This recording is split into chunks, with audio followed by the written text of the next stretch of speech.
So welcome to the T.A.C. show. Today with our guest, Kim Sweeney, who's an EMT and a firefighter for many years.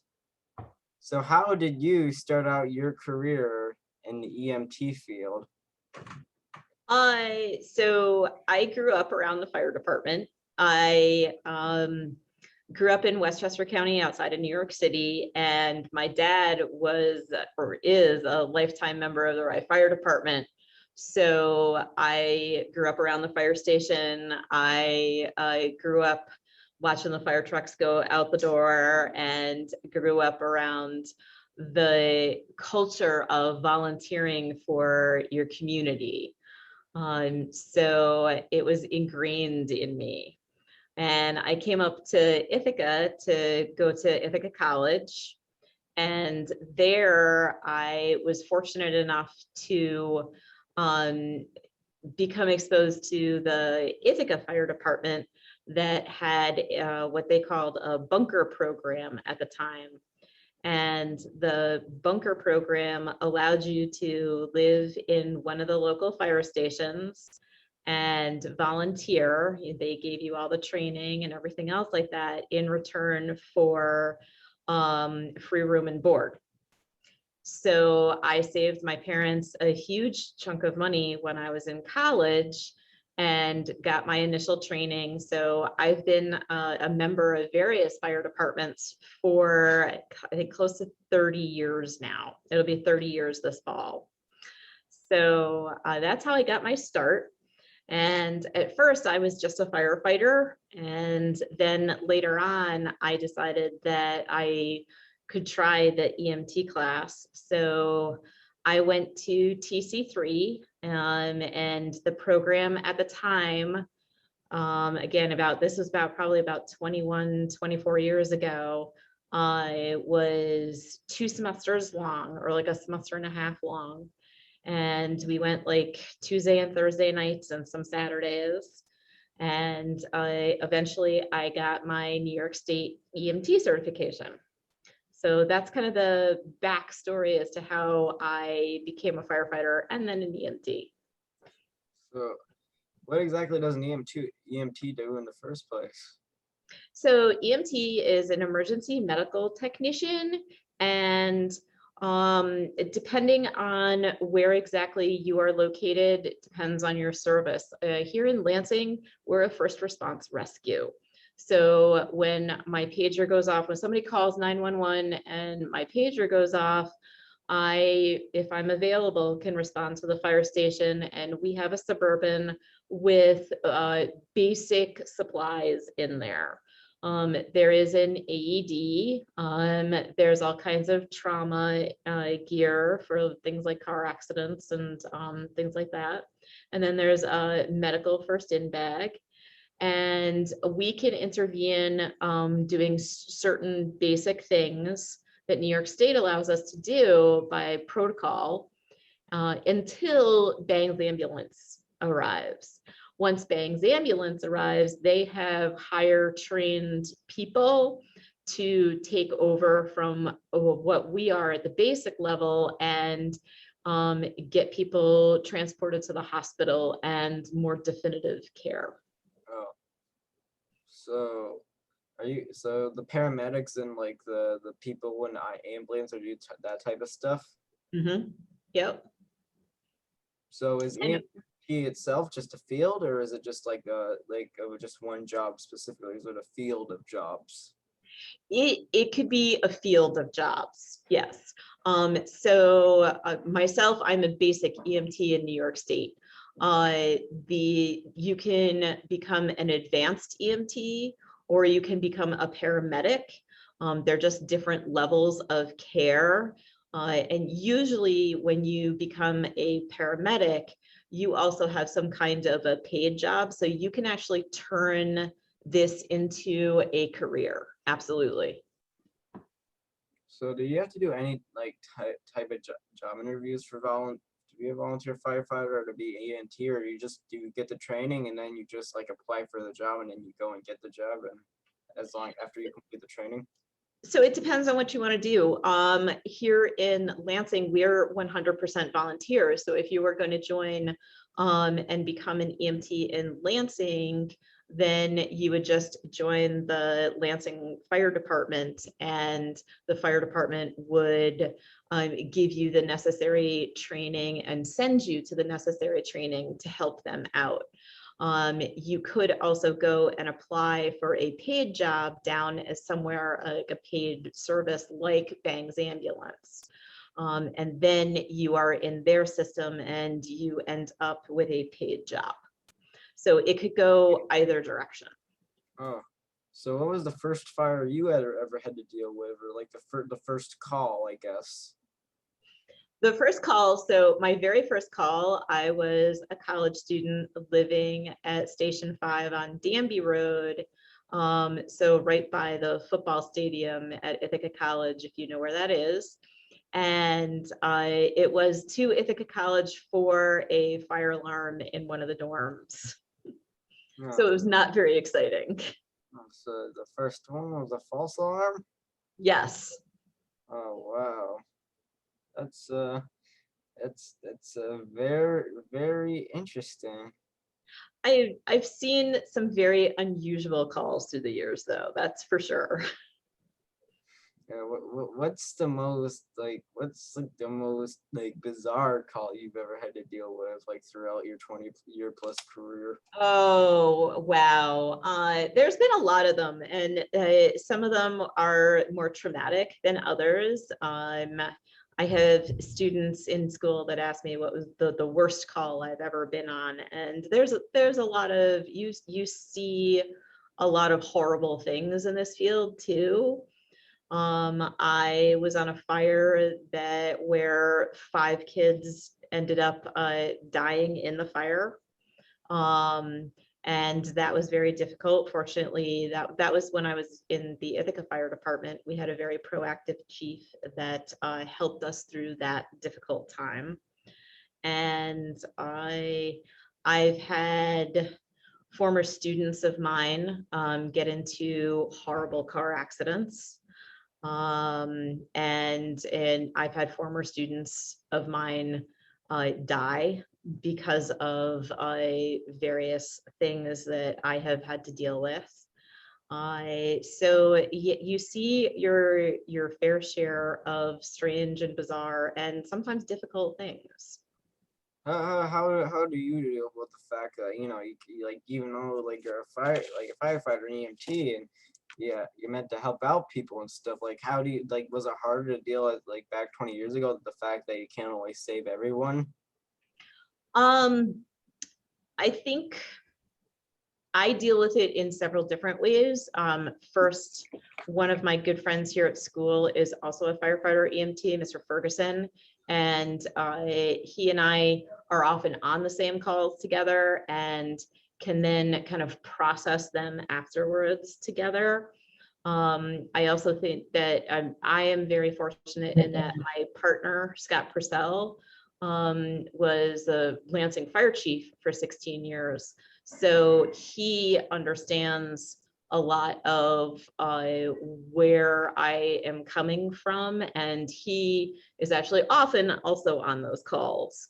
So we can process together and we can talk about that kind of stuff together. Yes. So you can just relate to people and stuff if you ever have to deal with hard times. Yeah, and I guess I learned a long time ago back in one of my classes is to not personalize it. Someone else called 911 and you are trying to go and help and you are going to do the best you can.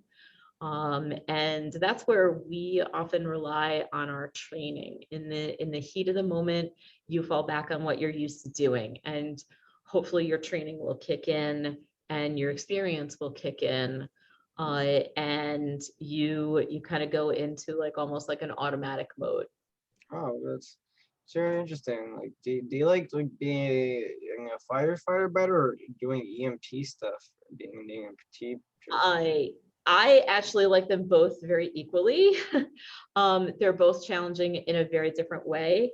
And there's more problem solving for me as an EMT, when somebody has, let's say, a chest pain call, I get to ask a lot more questions. When did it start, and what makes it feel better, and have you taken any medication to make it feel better?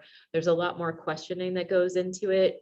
Firefighting is a very different challenge for me, especially the physical piece. I take a hose and run into a burning building, and that takes a lot of physical energy. Can I raise an extension ladder to help firefighters on the second floor? Can I use the Hearst tools to help somebody get out of a car that is mangled? So there's lots of different challenges. Yes, that's very interesting. Like, is part of the fire department. Did you guys ever have like a Dalmatian as a mascot or stuff? Since I do see Dalmatians in heavy ad campaigns all the time. We had one a really long time ago. Unfortunately, we don't have one right now. They're not that common. No, not anymore. And it's hard to make sure that an animal like that is well cared for in a volunteer agency. Yeah. They just like stayed around at the house, or they never went on any calls or anything like that. I have my own personal pet who just stays home. Yes. Oh. So do you spend your weekends like say weekends at like the firehouse, or do you only like come around here if there's like a call and stuff? Different people handle it differently. I am usually more available on the weekends than I am during the week, because I'm also a teacher, and I have got all kinds of responsibilities due to school. So I often do things on the weekends. I also bunk overnight once a week at the fire station now. So I'm trying that and seeing how that works. The weekends are for some bigger trainings too. We often have longer trainings on the weekends, because that's when most of our membership has more time. So training is a really important aspect of volunteering. We have to keep our skills up, so that when we do get into that stressful situation, we know that our skills are going to kick in, and we are going to do the best job possible for whatever the emergency is. 2 weekends ago, we had live fire training at the Ridge Road Station, Central Station, and we were there for about like 6 or 7 hours. Wow, it's very interesting. Do you think like being an essential worker and stuff, doing it for so many years, taught you like anything important about life and stuff? Any important values or anything like that you didn't have previously? I'm not sure if it taught me anything hugely different, but don't forget that I grew up around it as well. I do very much value my time on this planet, because I know how short it can be, and how it can be cut short, I think, from seeing the accidents and things like that. But I have a lot of good friends in the fire department too. So it balances out that way. It's very interesting. So, like, what exactly? I heard some story about snakes and stuff, or some snake plays during like a fire call. What exactly happened there with a bunch of snakes around? A bunch of snakes. I have not heard that story. That might be a Mr. Ferguson story. Early. He was on that call. Like, so was he the only one on that call, or were you guys both on that? I'm not sure. Yeah, Mr. Ferguson and I have known each other for probably about 25 years now. We've gone on a lot of calls together. Hey, you go. It's like you go on so many calls that you just forget one or two of them, and you're just. Oh yeah. Absolutely. Yeah. I mean, the Lansing Fire Department can go on anywhere between like 800 and 1,000 calls a year.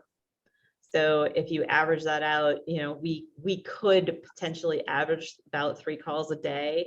That's a huge amount of calls for people to go on, which is why we just had our membership drive. So we're looking for more people to participate. Yeah. When like COVID first hit, like were you a little bit nervous about being an essential worker and stuff and having to deal with fires and car accidents and all that type of stuff? Our leadership at the time was very proactive. We had masks, we had protective equipment. So I felt relatively safe. And we worked out something at the fire station. We were only allowed to be there 4 calls. We weren't allowed to, hang out there at all or anything else like that. Training got shut down for a little while. So I think our leadership made the best of a bad situation. But I was also very lucky in that because I was a first responder, I was able to start my COVID vaccines earlier too. Yeah, so you guys were like the first batch and it became less stressful once you guys all got vaccines and stuff. Yes, definitely. Yeah. So what was your first EMT call? Like I know, so the first fire call, that was a false alarm, but was the EMT one like any bigger or anything like that? Or My first EMT call, I responded to one of the local gas stations for somebody feeling ill. And the only thing that this person had eaten was a chocolate bar, and he puked it up. what type of chocolate bar was it? Like was it a Hershey's? I don't even remember what type of chocolate bar it was, but Yeah, dude. That's really so you just went down to the gas station and he just got sick and stuff. Yep. Oh, that's Not very exciting either. Yeah. oh oh wow. So what type of advice would you get to like new essential workers these days? Like I hear stories. I already like even like in my study hall these days, I hear stories about people who are ready to start out. They're only 17, maybe going on 18, and they already want to like start out and and like help their community already. I would say go for it. I love my firehouse family. We joke and we kid and we have a lot of fun. And when the pager goes off, we are all about business. We support each other that way too. And I think especially in the COVID pandemic, that was especially important. We knew that we were going to try and be as safe as possible. But it's definitely a great way to help your community and to start by filling out the application and seeing what it's all about. That's very interesting. So is there a switch and stuff for like the fire trucks to turn on the sirens? Oh, absolutely. Mm-hmm. Oh, so it's not a button, it's a switch. Sometimes it's a switch, sometimes it's a floor pedal, sometimes it's a button on the dash.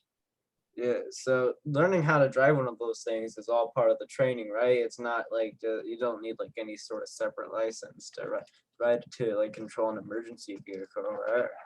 Correct. Yes. In New York State, you do not need a commercial driver's license to drive a volunteer fire truck. So I have a regular driver's license, and it took me a really long time. It actually took me close to 3 years to get comfortable driving one of the big trucks, but I am certified to drive our heavy rescue. Oh, so it's like the truck itself is like quite bulky on the inside, like it's just not like just not sort of comfortable. The seating is actually pretty comfortable. We just took delivery of it 2 years ago. So it's the big bus looking truck. I call it my giant toolbox because it carries all of our extrication equipment for car accidents and things like that. But learning how to drive something like that, it took me a really, really long time. But yeah, Lansing provided all of the training for that. Yeah. So are your first stories, like the first stories back when you started out back around a quarter or a century ago, are those probably also the funny stories? Or are there some even funnier like fire and EMT stories you had to deal with over the years? Oh, there's all kinds of stories, definitely. There's funny stories, there's sad stories, there's goofy stories. Mr. Ferguson and I were actually taking a fire officer's class together, and he said something, and a bunch of us looked at him like, "Really, Dan? Did you just say that?" And Mr. Ferguson and I still laugh about that today. There's stupid things that happen around the fire station. And yeah, and then there's the weird calls too. Absolutely. Yeah, I heard this one story. Like this kid, he literally called 911 for some pizza. Uh-huh. Uh, Yep. We were called to the car wash a couple of years ago for a cat that was stuck in the car wash. Not sure exactly how the cat ended up there, but the cat in the car wash. and so instead of rescuing a cat from a tree, you had to like go get a cat out of a car wash. Yes. Oh, like, wait, what part of the car wash was it stuck in? I don't even remember at this point in time. I don't know. I don't know if I like you could have like a cat just walk in there, like when they get all soapy and stuff, and like Exactly, that's what I was thinking too, but somehow the cat wandered into the car wash. like did it just like the air dryers? Like was it just like suction in a small like part It of? was soaking wet. Oh, Yeah. Uh-huh. that's like I'm surprised it actually made it out of that and stuff. Uh-huh. Do you have to like wear gas masks often? So it again, that depends on what you want to do. We obviously in pandemic times we all wear masks on Yeah. calls, particularly EMS calls. Um, if you are, I mean, we all know smoke is bad for you, right? So interior firefighters, yes, they wear the tank on their back with a full face piece, and they are breathing room air off of that tank. And the EMS world, if I have somebody that presents as very, very sick, I can put on, we all know them as N95 masks, and they filter a lot of the airborne particulates out. So I keep myself safe as well. Oh, that's very interesting. Have you like what do you think the motivation is like your community and stuff? Like have you ever like struggled with like, ever feeling you really wanted to quit and stuff like throughout your long career? Everybody, I think, goes through ups and downs. There are times where we all kind of say, okay, yeah, I've had enough of this for a little bit. I'm going to give myself a week or two off, maybe a month off. Um, but it's a combination of things that I think bring people back. It's that drive to help your community, but also, as I said earlier, it's like that family feeling at the firehouse. We help each other out. We have a good time. We joke. Like a couple of weeks ago, before that training, we had breakfast together. So it's the camaraderie that I think brings people back too. Mhm. So when it's too much, you just take breaks with yourselves and talk to like, the people Yep. you work with and stuff. Yep. As an employer, the fire department does have to provide us with services if we ask as well. So we also have like an employee assistance program where they can help us if we're really, really struggling mentally after a call or something like that. Yes. Oh, that's good. So Mhm. do you have to go through training once in your 5 years, every 5 years and stuff? Once. As an EMT, it's every 3 years. Oh, but like, is it like how much is it as a firefighter too? Firefighters, there's not any kind of an official New York State certification that you have to keep up. That is dependent on what fire department you join. So in Lansing, there are requirements, like yearly requirements. If you are going to go inside, you have to prove that you're proficient using your self-contained breathing apparatus, your SCBA. There are yearly requirements, and there's safety trainings that we have to attend and things like that. So being a firefighter and an EMT is also a time commitment. So you just have to learn how to like use air tanks and stuff. Like that's one of the primary ones. That's a big piece of firefighting. Yeah, you never want to go into a burning building without an air tank on. Really. How many like years into your career did you start doing like the really intense work, like going inside buildings with gas masks and air tanks? Right away. Right away. I was 19 years old when I went inside my first burning building. Oh. So what got you into Lansing in the first place? Like, becoming like a longtime member of the team? I moved into Lansing. So I was living up on Van Ostern Road, and so I started out my career in Ithaca, and then I had an apartment in Dryden. So I was a member of the Dryden Fire Department.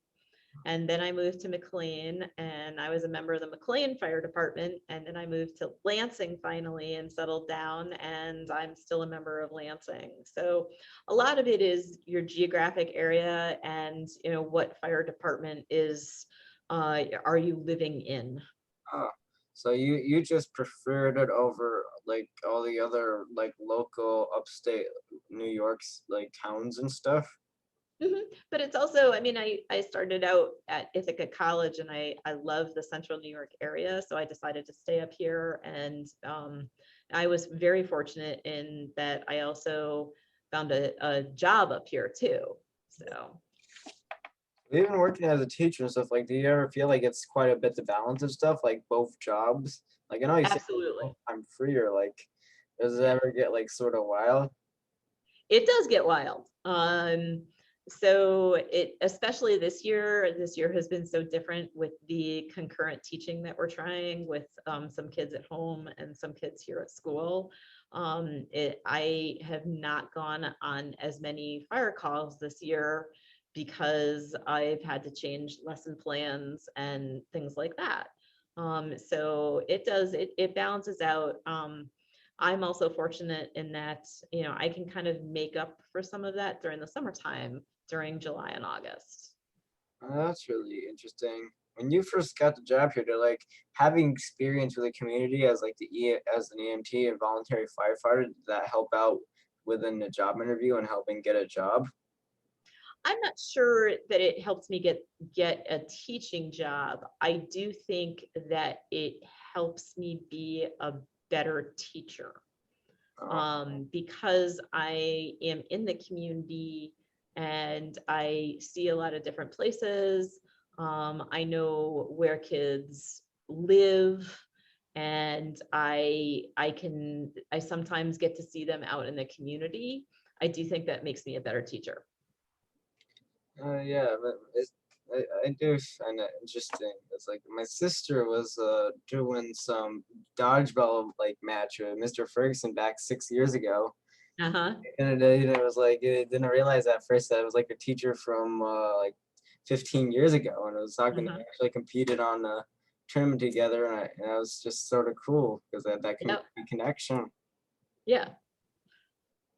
Yeah. I now am watching, I've had several former students that are now volunteer firefighters. So they always laugh because it's an adjustment going from Miss Sweeney to my first name, Kim, at the fire hall. And I'm starting to see like second generation families come up too. So that's nice. Oh, well, that's interesting.